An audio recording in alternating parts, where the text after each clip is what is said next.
I know you've written a series of articles relative to the draft and position groups. Wide receiver.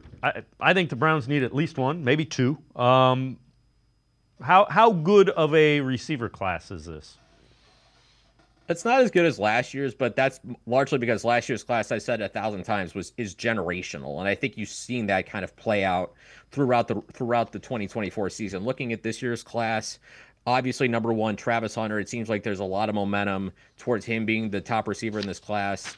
Seems like ever since Andrew Berry went to the combine initially and said he really sees him as a receiver, it seems like the momentum with Travis Hunter is trending in that direction. There's been a lot of Odell Beckham Jr. comparisons with Travis Hunter, world class ball skills, elite athleticism, and you have to imagine he's going to get better if he focuses more on receiver than corner at the next level. So he's my clear number one guy.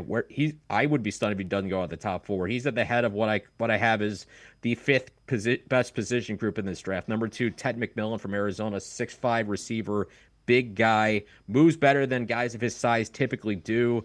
Needs a little more nuance, and his stock has been sliding a little bit because of questions about his long speed. But still, I think I'd be stunned if he doesn't go in the top 15. And then 3 to 5 is kind of interchangeable. Depends on what you want. You have Matt Golden from Texas, who really emerged towards the end of the season. Speed, incredible body control, and he's been clutch in big situations. Then you have Emeka Buka from Ohio State. I've talked about him before, that I think he's a clone of Jackson Smith and Jigba, incredibly fluid, and kind of like those other slot receivers you see being big guys for big play guys like Jackson Smith and Jigba and Amon-Ra St. Brown.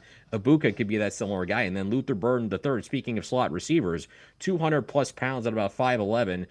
He did not have as good a season in 2023, and that's why he's gone from being a guy who's likely could have been a top 15 guy to a guy who may not get drafted in the first round at all. But you see a guy who can just make easy yards after the catch, really very much a yak guy, for lack of a better term.